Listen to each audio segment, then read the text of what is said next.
साथियों नमस्कार।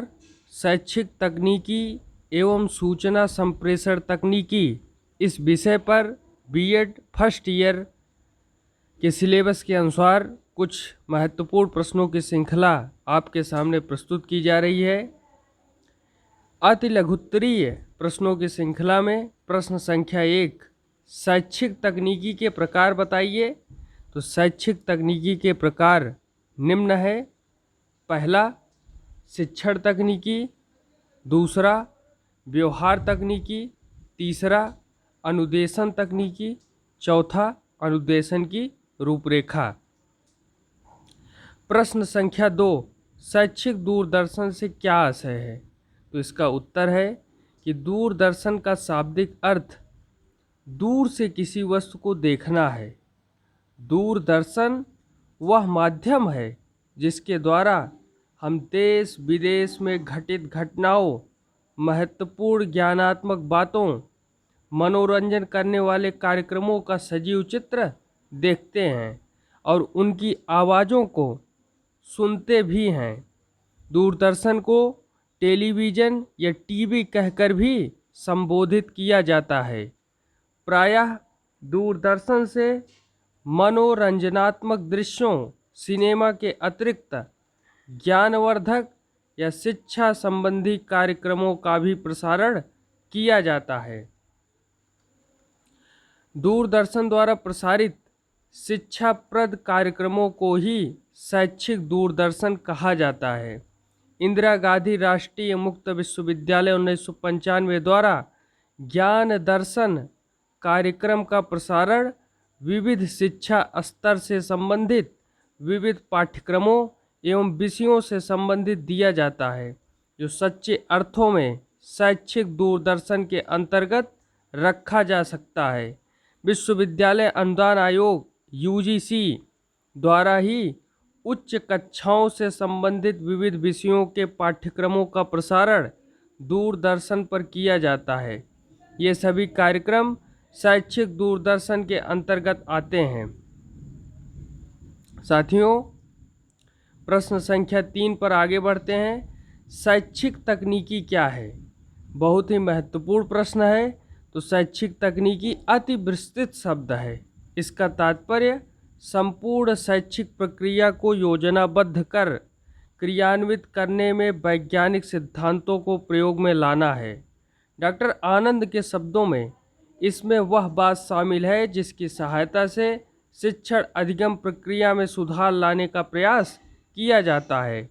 शैक्षिक तकनीकी शिक्षण, प्रशिक्षण तथा शिक्षा की लगभग सभी महत्वपूर्ण क्रियाओं से संबंधित है, जैसे अनुदेशनात्मक उद्देश्यों को निर्धारित करना, अधिगम संबंधी वातावरण की योजना बनाना, शिक्षण एवं अधिगम सामग्री को तैयार करना, शिक्षण हेतु उपयुक्त युक्तियों तथा अधिगम के माध्यमों का चयन करना एवं शिक्षण तथा अधिगम प्रणालियों का मूल्यांकन करना, ये सभी शैक्षिक तकनीकी विषय के अंतर्गत आते हैं।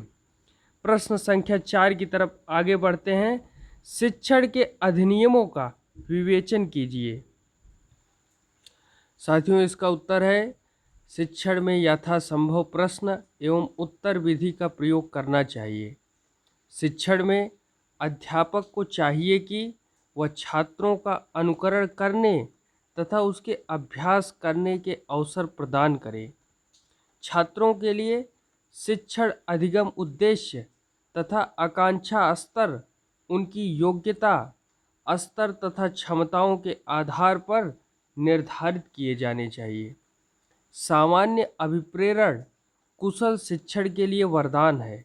छात्र दंड की अपेक्षा प्रशंसा से ज़्यादा सीखते हैं, यानी सकारात्मक पुनर्बलन एक ऐसा माध्यम है जो छात्रों को अत्यधिक सीखने के लिए प्रेरित करता है। अगले प्रश्न की तरफ आगे बढ़ते हैं। प्रश्न संख्या 5। प्रश्न संख्या 5 है, सूचना एवं संप्रेषण तकनीकी पर प्रकाश डालिए। तो इसका उत्तर है, आज का युग क्रांति का युग है तथा हम ज्ञान आधारित समाज में रह रहे हैं।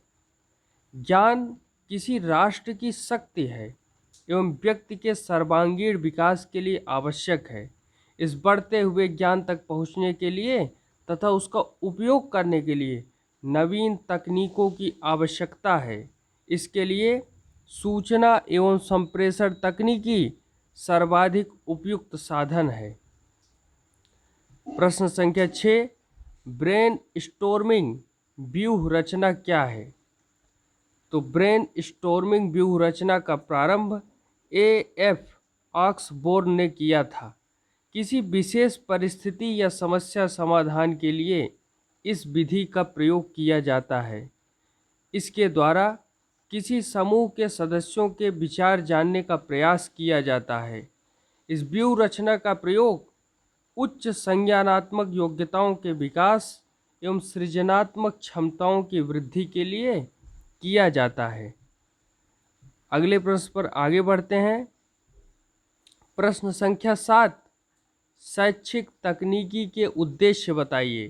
तो इसका उत्तर है कि शैक्षिक तकनीकी के निम्नलिखित उद्देश्य हैं। पहला, वर्तमान शैक्षिक आवश्यकताओं की पहचान करना। दूसरा, शिक्षा नियोजन, संचालन एवं मूल्यांकन करना। तीसरा, शिक्षा को अपव्यय से बचाना। चौथा, कक्षा शिक्षण की प्रभावकारिता में वृद्धि करना। प्रश्न संख्या 8 की तरफ आगे बढ़ते हैं। कठोर उपागम के साधन कौन कौन से हैं? तो इसका उत्तर है कठोर तकनीकी के साधन 2 हैं। पहला श्रव्य साधन, दूसरा दृश्य साधन। प्रश्न संख्या 9, ई अधिगम की विशेषताएं क्या हैं? तो ई अधिगम की निम्नलिखित विशेषताएं हैं। पहला, यह इंटरनेट सेवाओं और वेब तकनीकी से युक्त ऑनलाइन अधिगम है। दूसरा, यह कंप्यूटर सह अधिगम तथा कंप्यूटर आधारित अधिगम से अधिक व्यापक है। तीसरा, इसे दृश्य श्रव्य अधिगम, बहुमाध्यम अधिगम, दूरस्थ अधिगम आदि के समानार्थी नहीं समझना चाहिए। चौथा, इसमें इंटरनेट आधारित संप्रेषण जैसे ईमेल, वीडियो कॉन्फ्रेंसिंग, चैट और वेब आधारित अनुदेशन अवश्य सम्मिलित होते हैं।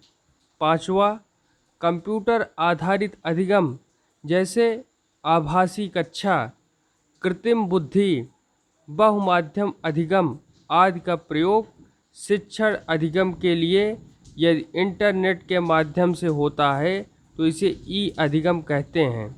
आधुनिक एम अधिगम में web, television, mobile phone, pager, iPod आदि के द्वारा इंटरनेट प्रयोग से अधिगम प्राप्त किया जा सकता है।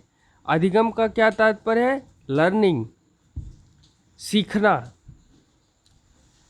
अगले प्रश्न की तरफ आगे बढ़ते हैं। प्रश्न संख्या 10, शैक्षिक तकनीकी की मान्यताओं का विवेचन कीजिए।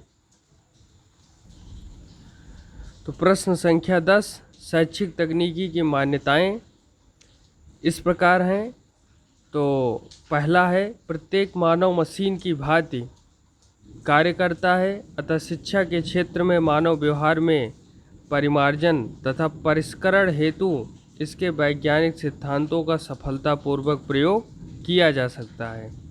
यहाँ मानव को एक मशीन की भांति शैक्षिक तकनीकी में इन मान्यताओं पर आधारित बातें बताई गई हैं। दूसरा है, शिक्षण कला तथा विज्ञान दोनों ही है। इस पर भी एक व्यापक डिबेट होता है कि शिक्षा एक कला है या विज्ञान है। तो अतः शिक्षण का विश्लेषण किया जा सकता है, कला भी है, विज्ञान भी है, क्योंकि कला के भी अनेक विद्वानों ने अनेक बातें बताई हैं, विज्ञान के संदर्भ में भी विभिन्न विद्वानों ने अनेक बातें बताई हैं। तो इस प्रकार शिक्षण को इसके छोटे छोटे तत्वों एवं अवयवों में विभाजित किया जा सकता है।